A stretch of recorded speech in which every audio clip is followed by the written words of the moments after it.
এই চুপ থাক, আমার ভয় লাগে, মুখটা একটু বন্ধ। ওনাকে বলতে দেন, আমার মনে হচ্ছে ওনার কথা হবে। কথা ক। ডাক্তার স্যার, মায়াকে জিজ্ঞেস করেন তার বমির সাথে সাথে মাথা ঘুরায় কিনা। কি সুসংবাদ, তাড়াতাড়ি বাজারে যান, মিষ্টি নিয়ে আসেন। তোরে সরাইয়া 32টা দাঁত আমি ফেলাই দেবো। ব্যাকতলার কথা ব্যাকতল। এই, আমার বাপ মারা গেছে 15 বছর আগে। হ্যাঁ, আপনার কোনো কথাবার্তা ঠিক মতো হয়?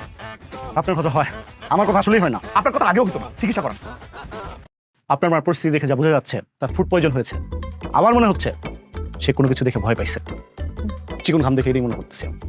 একটা কাজ করেন, কুসুম গরম পানি নিয়ে আসেন, আর সাথে পরিষ্কার একটা গামছা, এটাতে মুছাই দিতে হবে। মুছাই দিলে সে কথা বলবে। তার মুখ থেকে শুনতে চাই যে আসলে সমস্যাটা কি। আম্মা, আম্মা, হায় হায় হায়, আম্মা কোনো কথা বলতে পারতেছে না। কিলো হারাই আছো কেন? ডাক্তার বলছে না কুসুম গরম পানি আর গামছা নিয়ে আসতে। যাও যাও যাও, গা হাত পা মুছে দিব, যাও।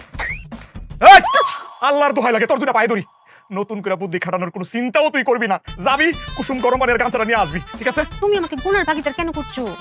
এই প্রথম চুপিয়া শুনেই বুঝে গেছে তার কোনো বুদ্ধি কাটাতে হবে না। কুসুম গরম পানি তো, হ্যাঁ হ্যাঁ, কুসুম গরম পানি আমি এক্ষুনি আনছি। ডাক্তার সাহেব একটু দেখেন না ঠিক আছে কিনা।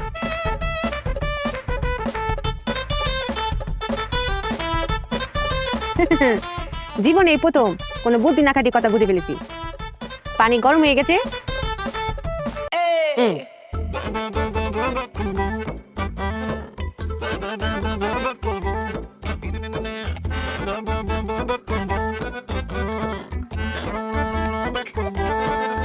ডাক্তার সাহেব একটু ভালো করে দেখেন না, কুসুম গরম পানি আর গামছাটা নিয়ে আসলে আপনি নিজের হাতে আমার আম্মার শরীরে মুছে দিবেন।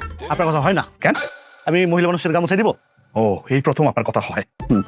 আম্মা, এখন একটু ভালো লাগতেছে না? কোন খবর নাই। আচ্ছা, কুসুম গরম পানি করতে এত সময় লাগে? দেখেন তো। সুফিয়া, এই সুফিয়া। আয় স্বামী। কি তাড়াহুড়ো করে, বুদ্ধি না খাটিয়ে বুদ্ধি দেখে যে কিটা খাবে, আজকে চমক লাগিয়ে দিব না। আরে এতক্ষণ সময় লাগে কুসুম গরম পানি নিয়ে আসতে, তাড়াতাড়ি আয়ো। আয়। এই যে